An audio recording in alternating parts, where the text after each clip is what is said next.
series of meetings, and it's a beautiful day, so thank you for coming out and spending time with us.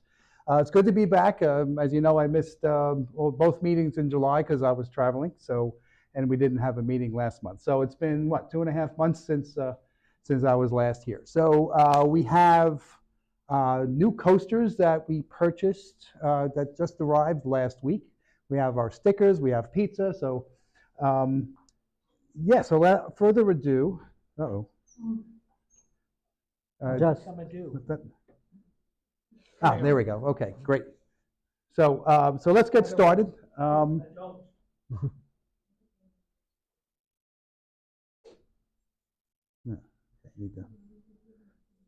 Okay, so our usual agenda, for those who may not know, is of course we thank our sponsors, right? That help us out throughout the year. Talk about what's new. I kind of revamped it because I think you guys got bored of talking about JDK25 and what the new features are. So I kind of put all that and also the Jakarta EE specs. I'm going to introduce both Vlad and Alok at the same time. This way they can just do a seamless changeover in between their two talks. And then after their presentations, do the usual what's coming up for us. So that's been updated since the last meeting. So we're actually scheduled into 2026. So how cool is that? And then, of course, what our friends of the Garden State Jug are doing. And then, of course, we do have the giveaway. But if you can sign in with the QR code, there are 2 spread about here. And not only does this sign you in, it also puts your name in for the raffle for that. So our gold sponsor is Payara. They're the makers of the Payara platform, which includes Payara Server, Payara Micro. There's also Payara Cloud, which has been out for 3 years, and Payara Cube is their new offering for setting up your application with Kubernetes. And let's see. So, and then our silver sponsor is Azul.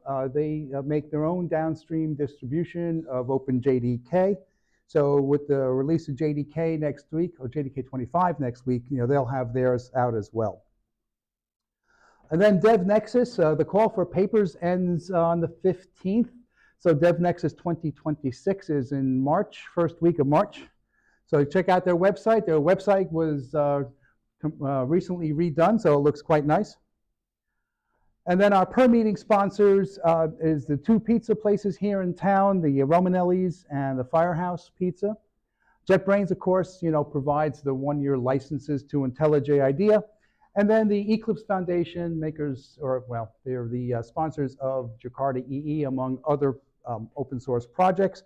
They provide hosting, or not hosting, video conferencing for Java user groups.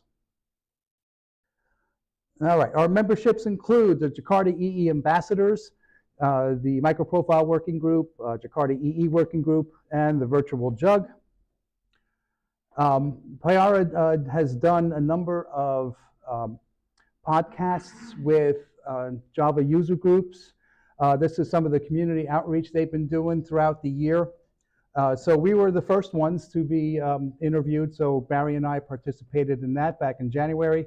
And then you can see the others here, the Torino Jug in Italy, the Chicago Jug, Seattle Jug, and the Jug Oberpfalz, which is obviously in Germany. And, oh, what's new? Yes, so welcome, a new Garden State Java user group member. Those of you who know Neha, who's on the right, she's one of the leaders of the Garden State Jug. Her almost 3-year-old daughter is Ambika, and they just had a boy, where is it? Oh yeah, Agastya. So yeah, so this was great news. It was last month. So congratulations to Neha and Himanshu, which is her husband. So welcome, and this is good news, right? We will be 25 years old, believe it or not, in February. We were obviously most of those years the ACGNJ Java user group, but that all counts, right?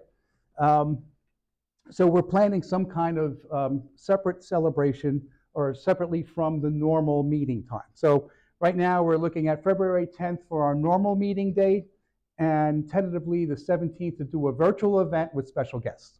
So this, we're putting this all together. We've invited some folks already, so stay tuned for more information as we go. Okay, this one you've seen before. I've been getting the presentations from the past speakers, so I decided to put a little icon if that's available. This is Payara Cube at a glance. You can take a look at that on the slides. What's new? Let's see. Well, I had something I went past too fast there. Oh yeah, okay. Okay, so JDK 26. There have been some JEPs added to it. JEP 504 is already targeted. 517 is proposed to target. I think the review ends tomorrow.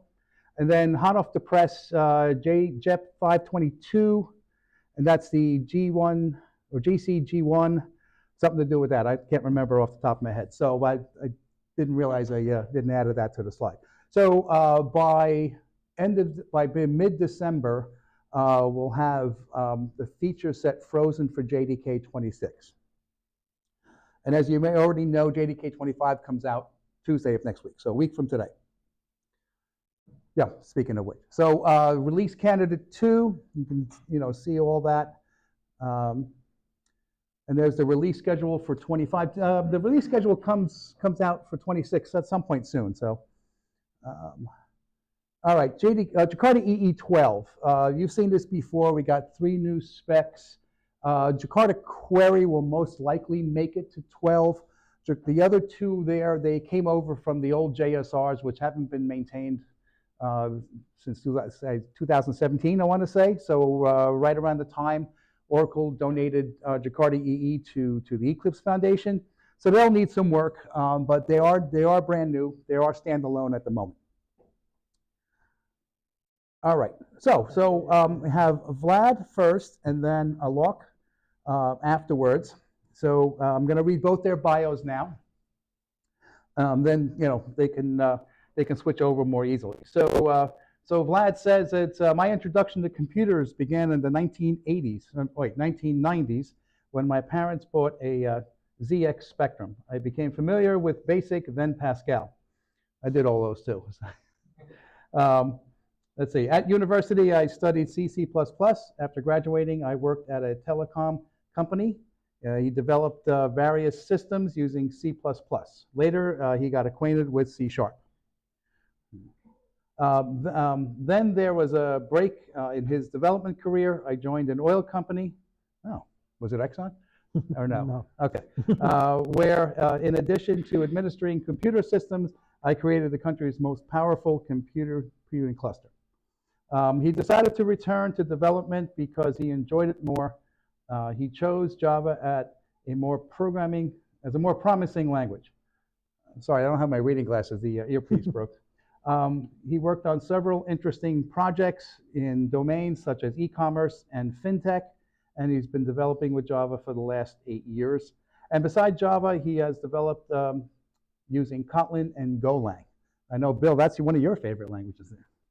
All right, so, and then Alok will go later. So he is put this picture up there. He's an IEEE senior member and seasoned software engineer with over 9 years of expertise in enterprise-scale software architecture, Java-based application development, and AI integration. He holds a BS, or an MS, I'm sorry, sorry about that, an MS in computer science from George Washington University. Oh, that's my stepdaughter just graduated, and is an active independent researcher with a focus on the intersection of Java ecosystems and large language models, including frameworks like LangChain4j. Alok regularly contributes to the tech community through speaking engagements at IEEE conferences, hackathons, peer reviews, and mentoring, sharing innovative insights and practical solutions from his research in AI, enhanced application intelligence. All right, so without further ado, please welcome Vlad to the stage.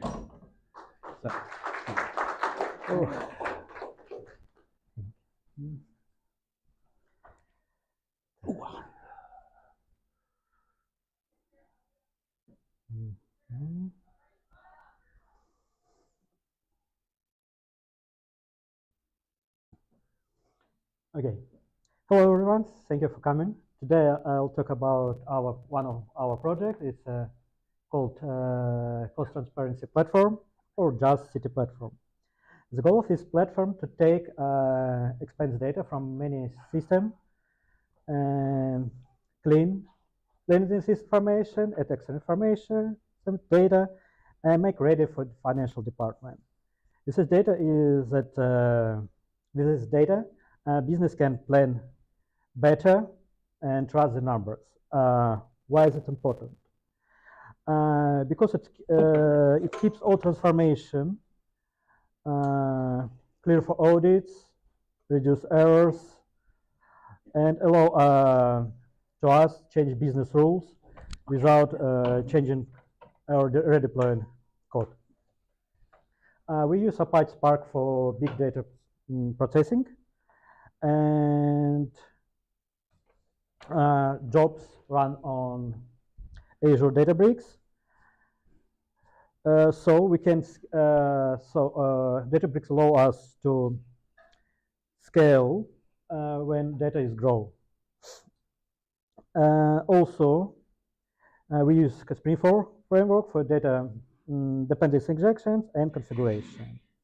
My role is build and support most Spark jobs, design and implementing DraftRun Service, contribution to rule service, and also working on unit price service.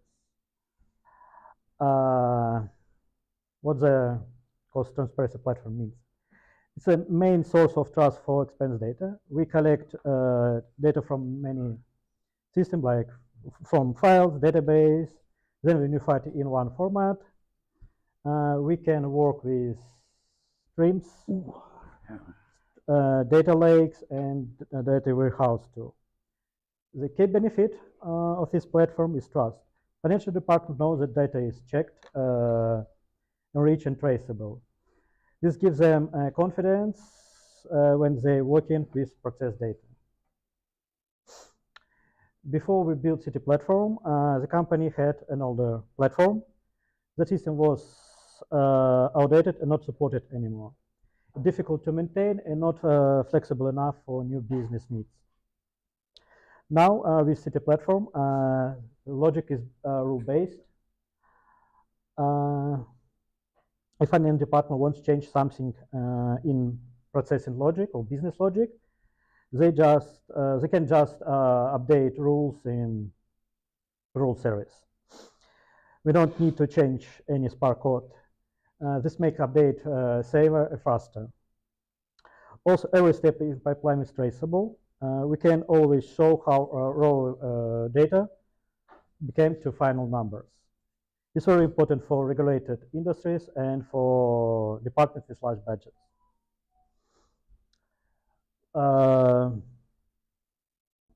The platform has 4 main components. The first is rule service. Rule service is where business users can define and update rules for data.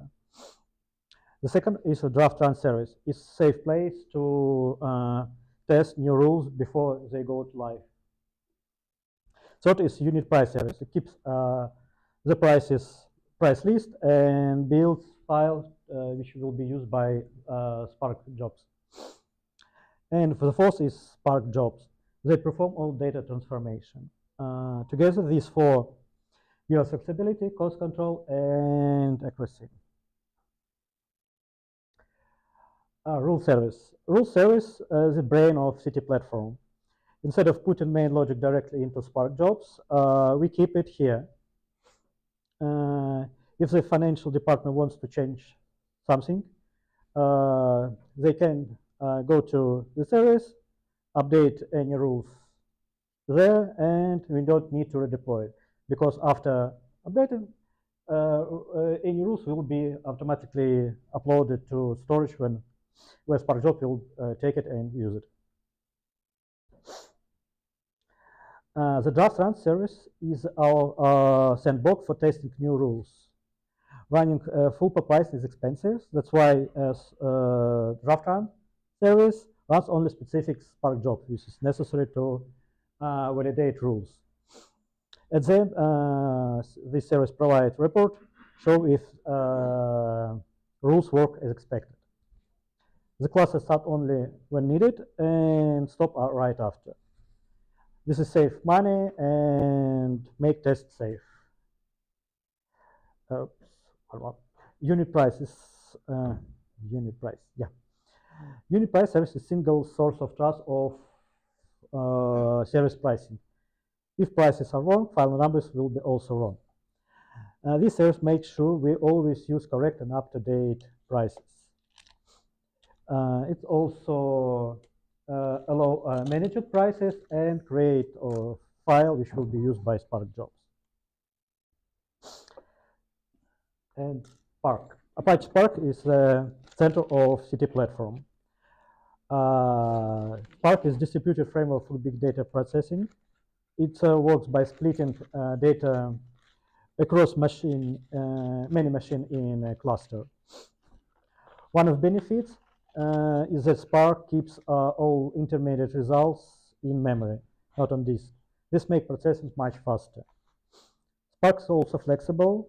It supports batch jobs, streaming, machine learning, graph analytics, etc. In our case, it runs in Azure Databricks, which give us auto-scaling and API to manage Spark job like start, stop, get status of current or specific Spark job. In short, Spark turn raw expense data to structured, enriched, and helpful results. Spark is powerful, but it can be messy to configure jobs with many parameters and environments. We use the Spring framework to keep Spark jobs simple and maintainable. Dependency injections and auto-warring help us to avoid manual warring. We don't need to manually inject dependencies. All configuration like database URLs or storage paths, we can store in config. We don't need to recompile the code or do some changes. We just need to update the config. It allows us to run any Spark job in different environments just by creating specific profile. Okay, let me show some small example. How it's work.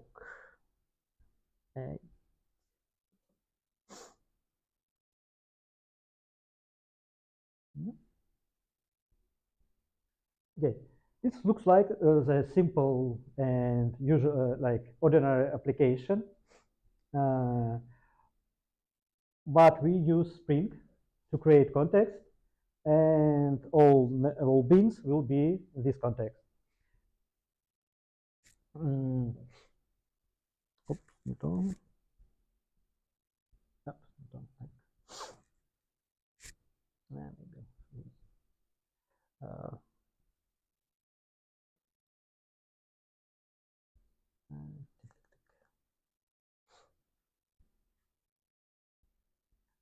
Да, что такое? Sorry.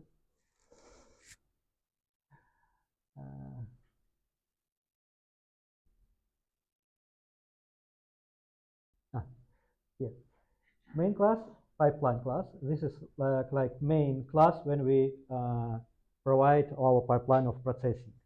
We have steps. Our application is step approach. We have step, for example, the first step here. We read from file customer data.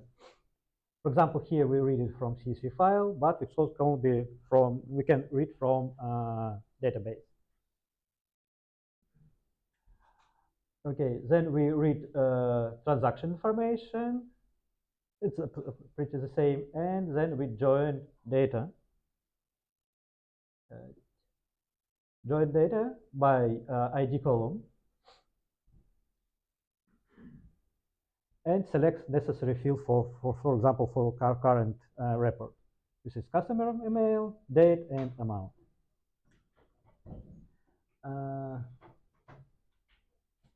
Then in fourth step, we filter out data for a certain value. For example, it can be amount greater than 1,000.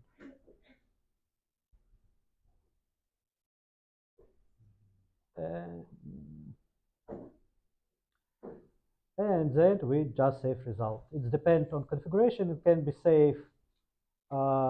We use interface saver. Here we have several implementation. It's like saver to TC file or progress. And it's configuration which saver do use. It's just like simple Spring application.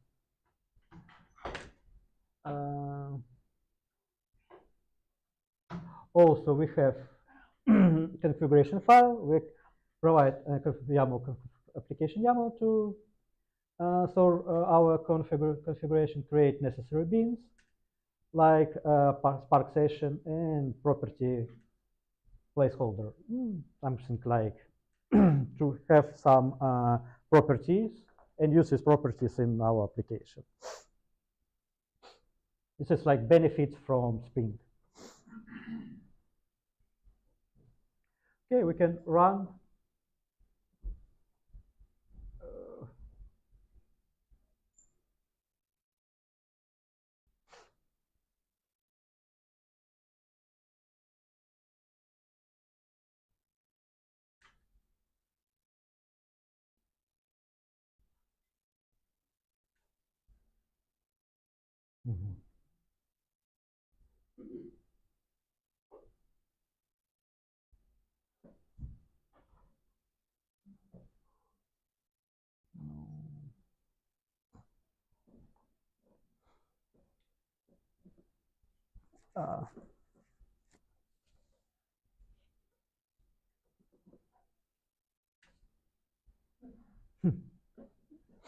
Oh, I see. Is this running on your notebook?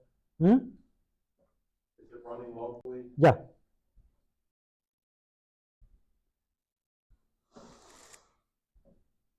Oh, there it goes.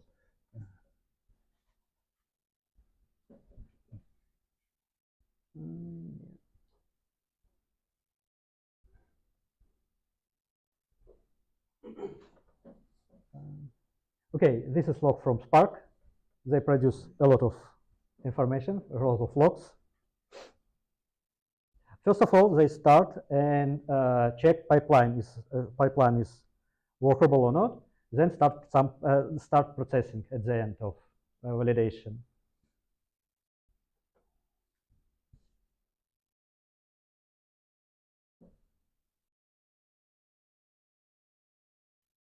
Still executed.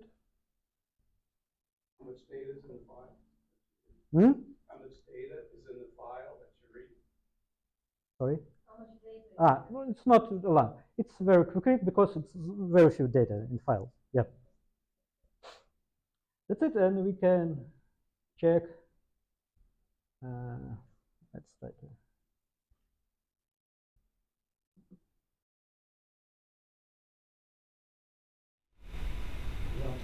Here. Very few data, not much, just. But they start, it's long, but performance very fast. In cluster, for this, we use several machines with about 32 gigabytes of RAM, 8 CPUs, and also we use Spot, like Spot to just to reduce cost for cloud.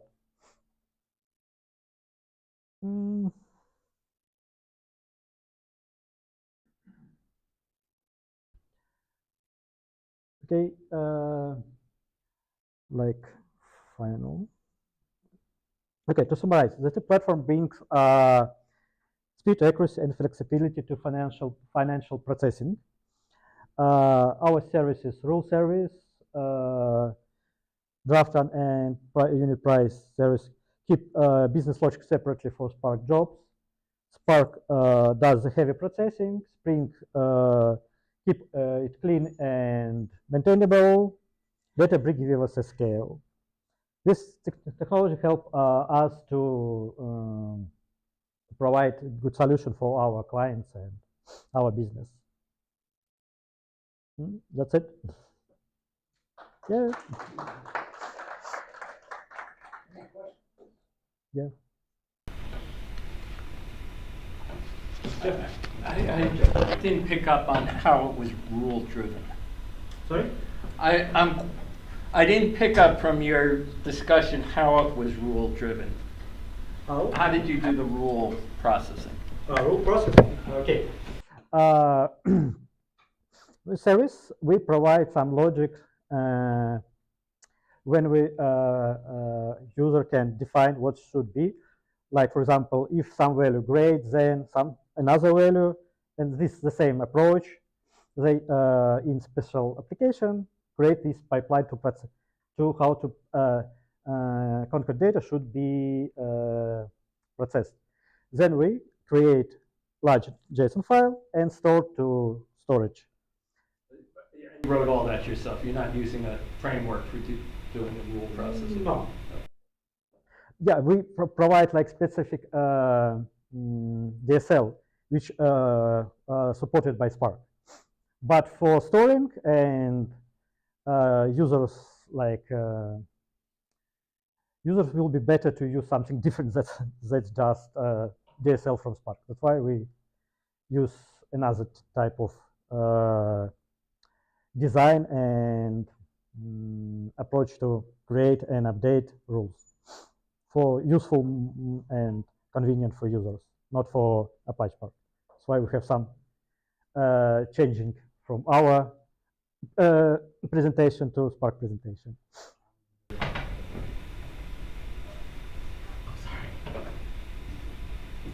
Any question?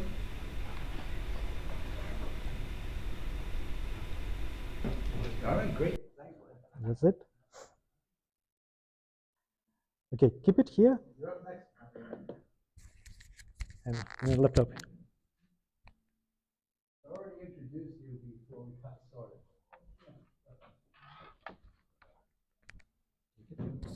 Oh. You're gonna have to plug in there. Yeah.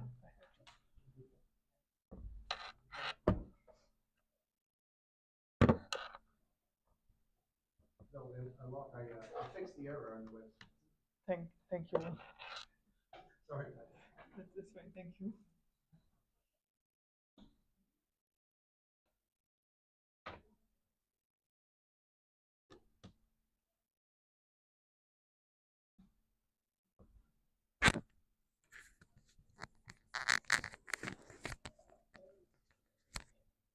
Is your laptop good?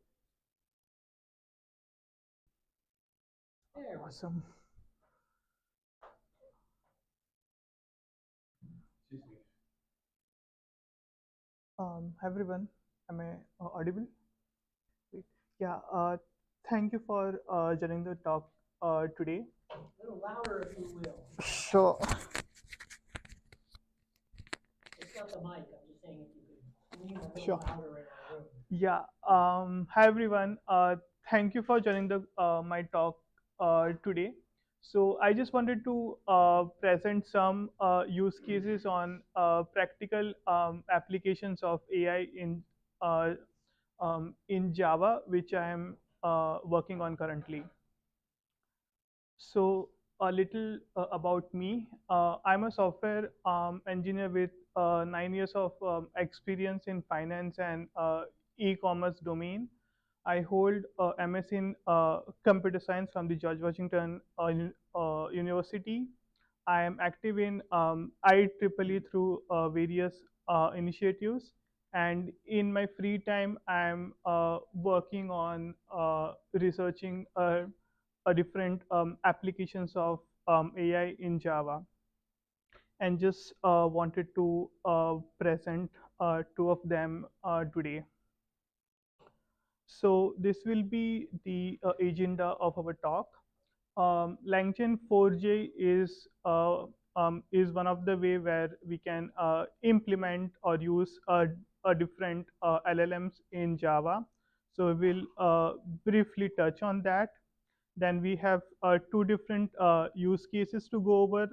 One is swarm drone behavior analysis, and second is automated code command generation, and then just few learnings from my real life experience on enterprise integration and some feature scope and challenges.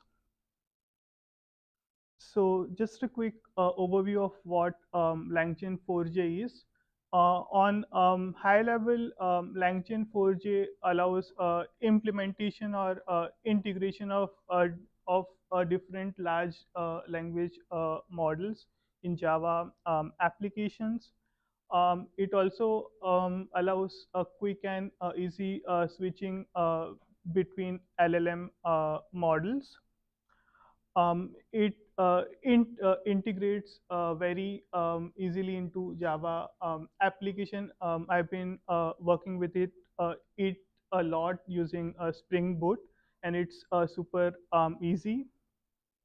It simplifies whatever use case you have. You can just create your own prompts, pass through it to the LLM, get the response back, and just handle it the way you want. And it can also run locally on your system or on cloud. I have also been experimenting with run pod, which is a cloud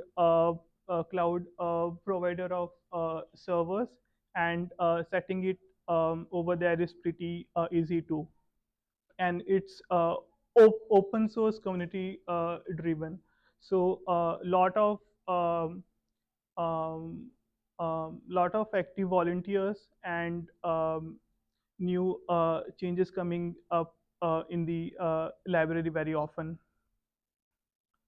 So to get started, we use OLAMA, which is one of the way to get the LLMs started. We then just pull the required model. We then just start the OLAMA server using OLAMA serve, and to integrate LangChain in Spring Boot, we can just use a simple dependency. And then this is one way which with which we can integrate LangChain4j in our application. So this is the host on which the OLAMA server is running. This can either be your local server, or if you are using a cloud server, you can just put your URL over there. And to switch the models, you can put your name, whatever model you wish to use. And prior to using it in Java, we just have to pull that relevant model and then just use it over here. There are few other parameters which we can pass, which have not added over here for the sake of simplicity. One is temperature, which allows us how creative the response from the model is. Second is the number of tokens, which which controls the length of the response from the model. And this is where you can pass your prompt or whatever you wish to analyze, and then you have a response which you can handle. So why did I start using this as my side hobby? One is just to get acquainted with rise of AI and keep myself updated. But most of this comes from my day-to-day work experience. I've been working with large code bases, both monolith and microservices, some of which have been written decades ago, and which didn't have much documentation. So when there was need to either upgrade a library or make code changes, it was very difficult to get around the code base. So that was one of the drive, as to where the automated code generation came from. And drone behavior was just my um, um, excitement, or just hobby, and that is where it came from. So just highlighting few points as to how and why we can use AI in Java over here. So for case one, so to give an idea, swarm drones are drones which fly together in a group. They have uh, so they have or they fly in same uh, patterns, and they can have different use cases, maybe in agriculture, or maybe fire forest, or in forest fire control, etc. So the idea was to use LangChain4j to explain the drone the drone behavior.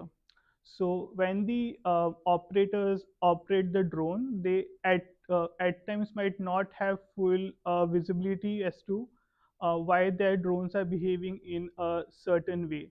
They at times mostly just see coordinates like this, and it becomes very difficult for them to interpret these coordinates after the drone flights are complete. So the idea was to make it easier for them to understand why the drones behaved in a certain way, and so they can accordingly tweak the drone behaviors. So this is a high-level architecture of how this is being done. I am using some open source data sets which have data in this format. The data is then cleaned, and it is passed to a Spring Boot application, which in the backend uses OLlama and run pod. And then I'm getting a response, and from that I am doing some analysis on semantic and precision. This is a high-level architecture. I'm not diving very deep in this talk, since this research is currently in a review at IEEE conference. But to give an idea, this is a sample data set line from the one that is being used. Uh, Over here, we see the position of the drone, which can be latitude and longitude. The speed can be either frame per second or foot per second, or whatever we uh, whatever speed metric the drone was used, and the direction in which the drone is flying. Now, this can come from two sources. One is either the drones can themselves track it in their logs, or one other way is to analyze each frame of the drone and calculate the coordinates, which can be little tricky. But the idea is to get something in this format and then pass it to the pipeline to get an analysis or understanding of what the drone behavior was. So let's say we pass this um, input to the LangChain4j pipeline. The idea is to have something similar to this, like drone DRN001 was moving at speed of 7.2 units per frame, in whatever direction. So once we have this for all the drone logs, that can further be analyzed to get an idea of what the coordination between the drone was or where. Mhm. There's a famous biologist, Sheldrake, who's pointed out that when birds fly in flocks, nobody really knows how the birds all fly in a pattern and are coordinated. So in this drone swarm, uh, is the server running on one of the drones, or is the server ground-based, or are there small agents in each drone that coordinate between the different? Could you talk about how that works a little? Sure.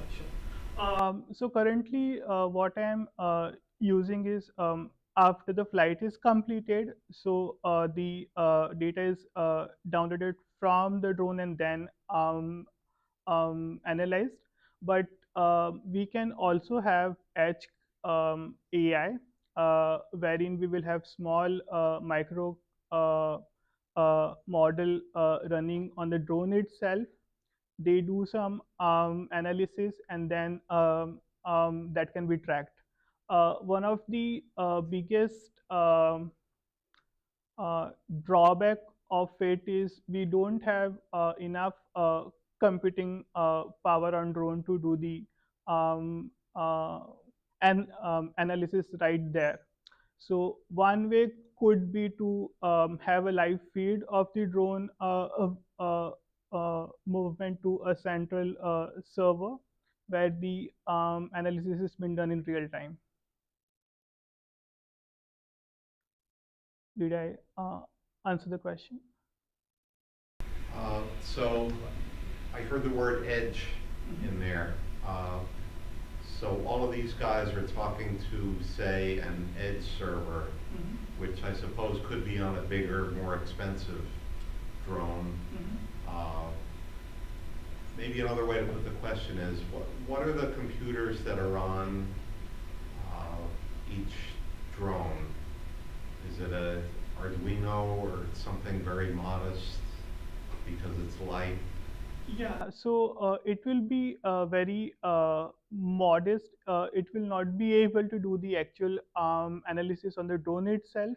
At the very least, what it can do is just pass their live coordinates to a central server, and the central server can then be used to do the actual analysis. And that central server could tell the drone where to go next. Yes. uh, where to go next is one, or if the drone are autonomous, that can also be used to understand and predict their behavior.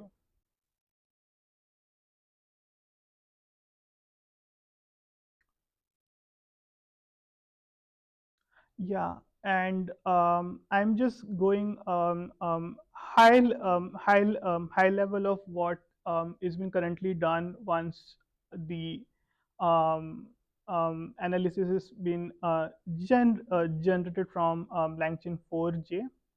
One is to identify the drone movement pattern using speed distribution directional cluster. So let's say we have let's say 100 drones flying together, and they are trying to tackle a forest fire. So and they all are flying autonomously. So the idea is to understand their flight path, so it can be fine-tuned later to better handle forest fire next time. So that is the use case for one. Second is there could be high winds, snow, rain, etc. So how that affects the drone path? So that can again be used to for fine tuning. And the basic idea is to have more um, uh, coordination and better flight path for the drone. The insights again talk on the same to have a real-time pattern recognition as to what you asked, faster identification of swarm anomalies. So let's the drones were supposed to put out a forest fire, but they are somehow getting and let's say they are doing it like during the fall season, so they might get uh, confused with the red leaves and red fire color. So the idea is to avoid that on point 2. And third is just to have again better understanding and enhanced coordination of the drone behaviors. Key benefits of this research is, one is enhance interpretability. Now, let's say we have millions of such records in the logs. It might not be very efficient way to understand the drone behavior. So this gives operators and researchers a better way to get or to make sense of this data. Operational efficiency, like how flight paths are planned, same way the drone paths uh, can be planned. We can come up with better algorithms where drone can fly on their own in the shortest and most optimal path.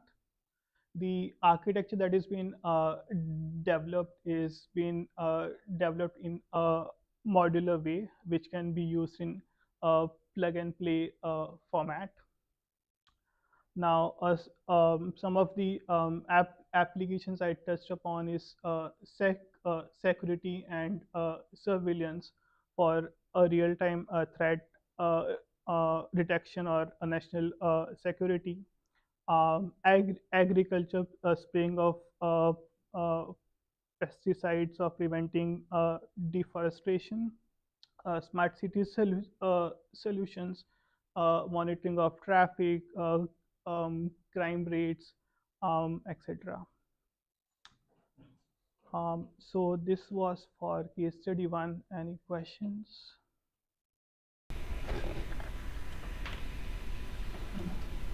There are some obvious Defense Department or War Department implications for this, which are become very interesting, like how to best go after the bad guys and how to avoid problems, and all kinds of secure communications are needed. There was an interesting Ukrainian attack on a Russian train and how they guided it in and dropped some big bombs on it strategically. So this is a really interesting area at this time. My mind is racing. Yes, definitely. The defense sector is investing heavily in this, and swarm drones have a very big role to play in any future conflicts. Yeah. Second use case is automated code comment generation. This personally came from my experience working on large legacy monolith code bases. Since I work in finance, there is a lot of old legacy code which can be difficult to work around. So the idea was to create a standard way wherein we pass the method signature, and it automatically generates a Java command. The idea was to cut down on the time for onboarding new team members, um, um, cut down on the time it takes to debug code during prod issues, since that is one area where a lot of time is wasted to um, understand what went wrong and fix. These were two main use cases. The idea is to pass the method signature and get a consistent, accurate, and timely Java doc. So here, again, the basic architecture is passing the Java method signature to LangChain4j. We can fine tune the prompt in whatever way we want, based on whatever language the code is in. The LLM does its interpretation, and it gives back the generated Java doc, or whatever the style of the comment is in the language that is being used. So for this, I'm currently using a JSON file, which has two inputs for each line. One is, or one, like one is a method signature, which has the method signature, or occasionally we can also have another input wherein the whole method body is passed to.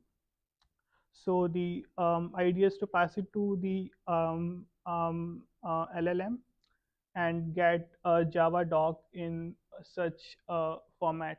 The benefit of this would be it is always standardized, so we don't have to work around different uh, um, commenting style. And one of the most overlooked area during coding is not writing commands to just ship out the features fast. So this will prevent that too. And when any new developer joins the team, they will have an easy way to um, understand the code, and it will also help um, cut down the time you wasted to debug prod issue. Here again, I am using two standard NLP metrics. This has been done in Python, since Java currently does not have uh, um, similar quality libraries available. One is precision, and one is a semantic relevance. The metrics so far are uh, positive. The comments that is being generated by LangChain4j are more or less similar to what humans would write. So this is a good start. The idea is to have a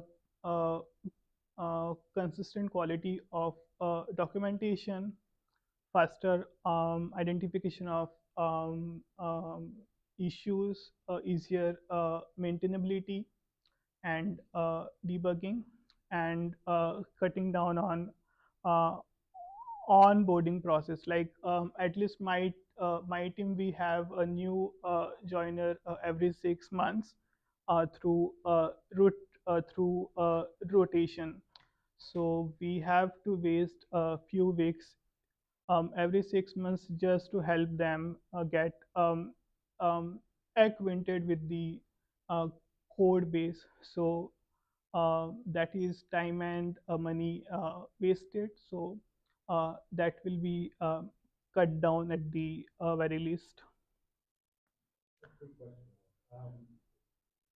So you're passing in as your input the method signature, right?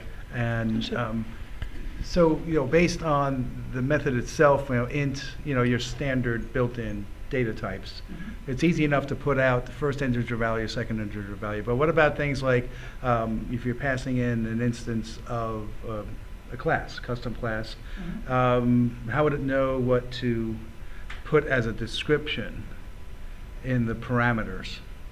You know what I mean? So I think ideally what I'd like to see is the ability to pass in the entire Java file and parse it, and then write out a new Java file that has the Java comments in it. But so I guess going back to my original question, how would it know if there's a Fred and a George class that you're passing in, and would it know where they exist and all that? Yeah. So currently, this is based on the method signature alone, but the entire file can be passed to. What we will just have to do is we will just have to come up with a specific and precise prompt that will get the whole context of the file first, and then try to generate comment. That is one way. Or second way, or which can be little more time consuming, is to give the model the whole context of the code base first, and then just pass individual file or methods. So it can always relate to the code base and generate the comment. My thoughts on generating comments goes back. I did some consulting for a financial firm, and our group had 90% code coverage and 1% assert statements in the code in the tests. And what I'm imagining is those programmers who did that, when the management said we have to have comments, would use a tool like this and not look at what was generated, and wrong comments are worse than no comments. So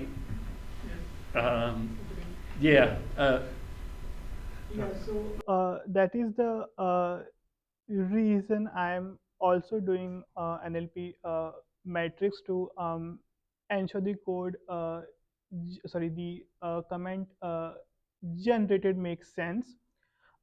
So comments and unit tests are two of the most overlooked area in any real prod or any business and environment. So AI can be used for both of this to help make the code up to the standard.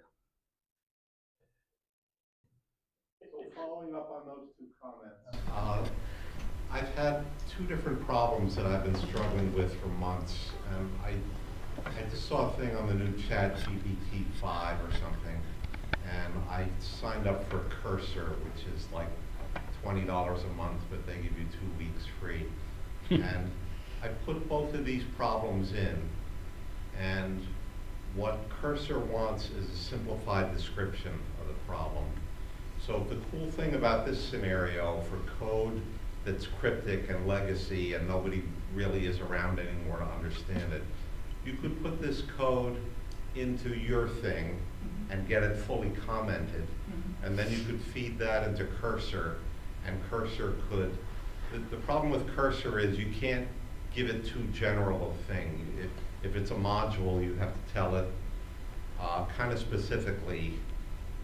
It can't do the whole world. It can't write laws in Congress or something. But if you tell it you want it to do a class, in 30 seconds, it will buzz through it. So combining your thing with the new Cursor thing, you don't have to hire any more programmers anymore.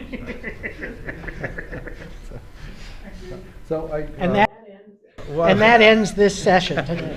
So we have a question from YouTube. Harpreet Singh asked, is LangChain4j similar to Spring AI? I believe I've not tweaked much with Spring AI, but what LangChain4j does is it allows integration of any LLMs with Java. So you can just play around with different LLMs and you're not stuck with one. I've not explored Spring AI much yet. It's, I know it's relatively new, and I just want to mention on InfoQ, Josh Long wrote a technical article back in July on Spring AI, and I know they're using the Model Context Protocol, or MCP, and I'm still trying to understand all this nomenclature too, where everything fits and all that. So, but yeah, there's a lot to learn in all this. Yeah, just one more slide, and some of the benefits are improved maintainability, cutting down on developer time, which will also enhance their productivity, consistency, and standardization of the comments generated. And few areas where this can be implemented are on large enterprise software.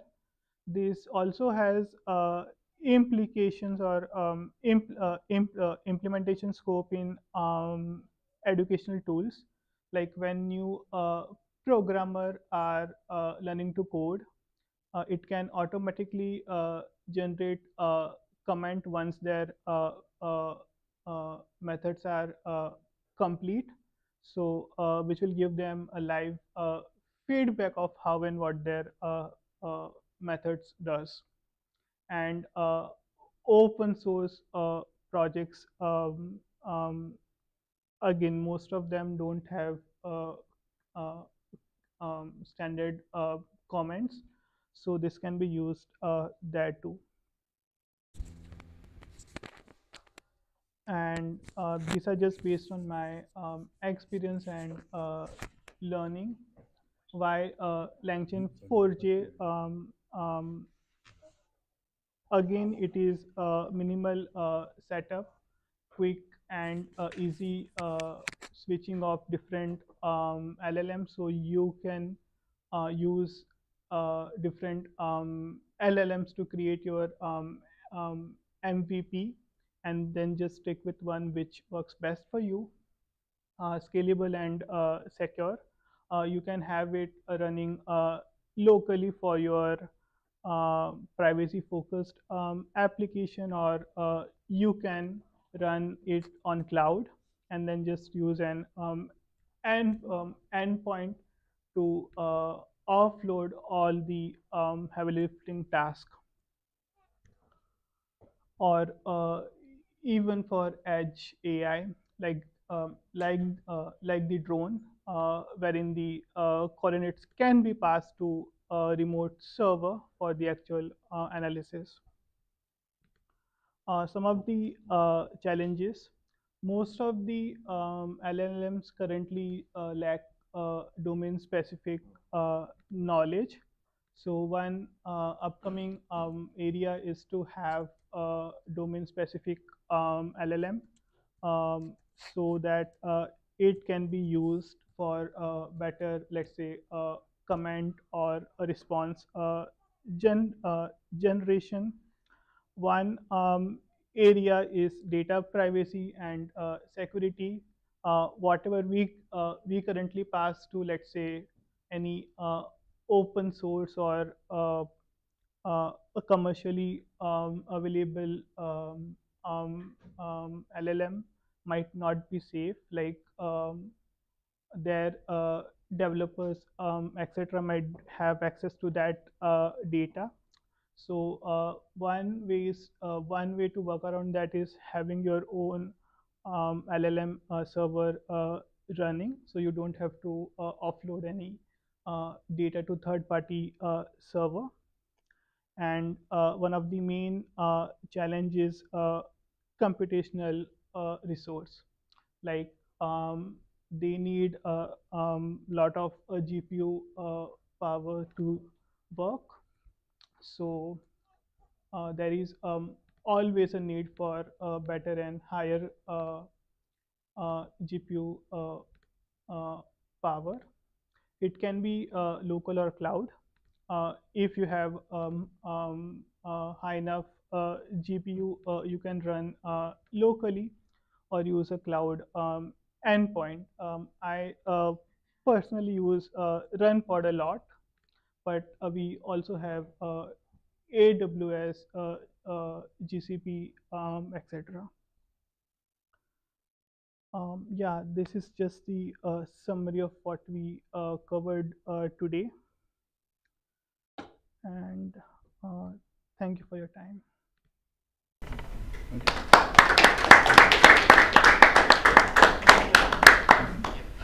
One question. So you mentioned you used Python because some library or some calculation was not of a good quality in Java. So what was it exactly? Yeah, so for the NLP metrics, Python has a specific library which are used industry-wide, like sklearn, etc., which gives better and precise analysis.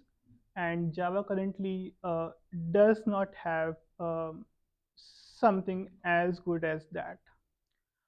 One way is to integrate Python code in Java, but that might not be the most optimal way. So my current approach is to use Java and LangChain4j to generate response, and then use Python script to do the actual analysis. GPU intense work. It was mathematical. Yeah. Okay. And another one is you used Llama, but can it work with LM Studio or Docker deployed models? I believe yes.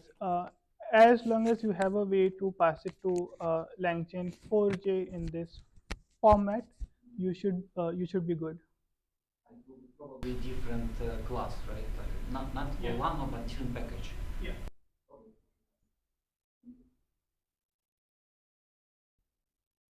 Thank you. Any other questions? No. Oh, before you disconnect, Alok, if I can use your Yeah, sure. laptop for the Sure. Yes. yeah, for the ending slides. Sure. Yeah. Thank you. Oh, okay. Never mind. Yeah. Well, I have to hook it up, right? So, okay. All right. You have it already up already. Okay. Should I? What did you? Sure. Vlad is. Where did you hook it up, on the left side? Yeah, I don't want to mess up your laptop. All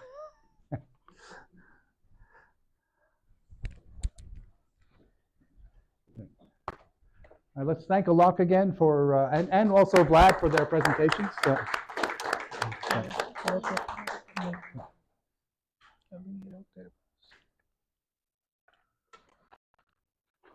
Beautiful. Great. Thank you very much. So I have to mention that a couple of spots I flubbed Alok's last name. I had an extra R at the beginning, but he pointed it out to me earlier today, and I fixed it as soon as I could. So I apologize for that. So Thank you.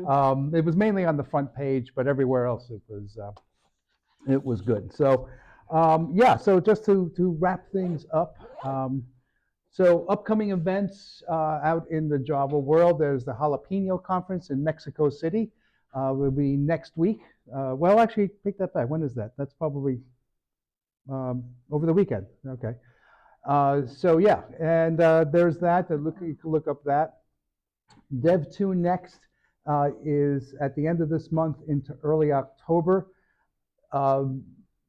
Venkat has been giving away free tickets versus some kind of random generator for those of you who signed up. So there's still time to do that. I'll probably send another email reminder on that. I did send one, I believe, last week. So there's a URL you can visit. Yeah. You said jalapeno, but are you missing an N in there? That's how they spelled it. Yeah, that's right. I think it's, yeah. Wait, we're talking about the jalapeno word? In the URL, yeah. Oh, no, that's a weird thing. Yeah, that, yeah. Yeah. So it's a weird thing. If you try to do it with the, oh, wait, that's right. There's no N here. Yeah. Anyway, this does work. It's an enye, which you can't use in a URL. Yes, you can. You can An have. enye? You can have. You can have Well, international people don't. characters. Yeah. Okay. So it does, when you copy and paste the URL, it comes out with that, and it does work. I think I tested it. So yeah, the 15th of this month, which is next week, Monday, Venkat will run his thing again for those of you who've entered already, and I forget the winners at the moment from July and August. But if oh yeah, it says register here for a free ticket. So there it is down there. And then there's a $50 discount otherwise. Mike, I hear that somebody, Barry Bird, will be giving a couple of talks there. That's right. I did Right. not study the list of speakers. Okay. for All right. that, I just so- want, and one of them involves drones, actually, Oh, is Yeah. that the talk you gave at DevNexus with Richard? and it's enhanced. Yeah. Oh, Yes. lovely. So I wish I was going. But yeah, so you know, Venkat has this one, and he debuted the Arc of AI conference earlier this year. JCon has come to the United States via the IBM Tech Exchange in October. So it's in Orlando, Florida. So if you want to be in Orlando and then go to Disney right afterwards, beautiful, right? You get a 30% discount if you'd like to go. And then InfoQ DevSub Munich, if you'd like to see Germany, is October 15th and 16th. So this is a smaller version of the InfoQ QCon conferences. There's QCon San Francisco in mid-November. And then new this year is QCon AI New York. And this is at the New York Academy of Medicine, which according to Google Maps is right near Central Park. And that's a 2-day conference. And there's the DevOps conferences coming up as well. All right, upcoming events for us. Next month, October 14th, we have 3 Drew University students, Logan Kleva, Chris Gibbs, and Thomas Jenkins. They will be providing lightning talks. And unless somebody who reached out to us in July, and I didn't see the note until like 2 weeks ago, offered to give a talk, he'll be in New York at the same time as this meeting will be held. And I said, I'm more than happy to step aside because I thought, you know, since we, at the time we didn't have enough speakers, I thought I'd do my Jakarta EE11 and what's new in Jakarta EE12. So that is subject to change. But in any event, I realized, you know, I talk a lot about Jakarta EE here. You know, what are the new specs and everything else and what's coming out. But I don't know if anybody's actually, you know, seen what's good about this. So I thought it might be a good time to show you why you should be using Jakarta EE. All right, so stay tuned for that. And then Chandra will be with us. As you know, Chandra is one of the 4 directors. He will be talking about Maven 4. And I've been waiting with bated breath on the formal GA release. As you might know, I do a Java News Roundup every week on InfoQ. and I keep going to the Maven GitHub repository and on their releases page, and so it should be coming out soon, I hope. There's a couple of release candidates. So Chandra will tell us all about what's new in Apache Maven 4. And then we have somebody from Ireland who will present remotely, Rogerio Robetti, and he's going to be talking about something he put together with OpenJDBC proxy. And so that'll be fun. And I sort of made a relationship with the Dublin Java user group, and so he'll be presenting this later this month in Dublin, and then I said, hey, I'd like to present a talk, and I'll be doing my Jakarta EE talk the same night. So and anyway, that's fun. This is great to interact with other Java user groups, not just nationally, but internationally, right? So, so that's December 9th, and then Bhupendra Mishra will be here in January to talk about the art of debugging in the era of AI. So this should be interesting.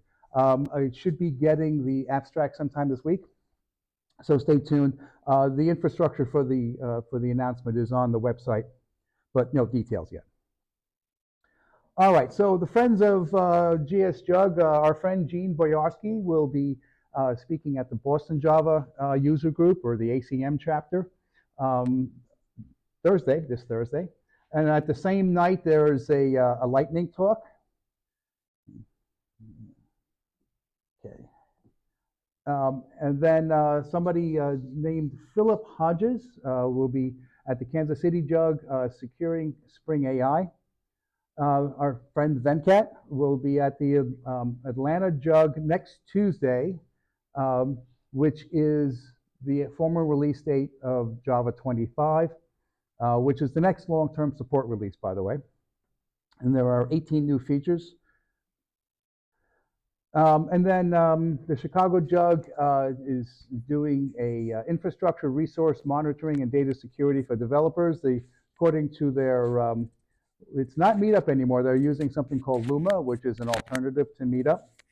And you know, Mary Grigleski said she would be more than happy to talk with us to see if we'd like to migrate over as well, because Meetup is getting quite costly. So just you know, for lack of putting it more kindly. And then the Philly Jug will be having their next meeting on September 30th. And this is simpler Java build tools with object-oriented programming. Oh, and the Central Iowa Jug, Enterprise AI Agents. Okay, so that's the 18th. So you can join these remotely as well.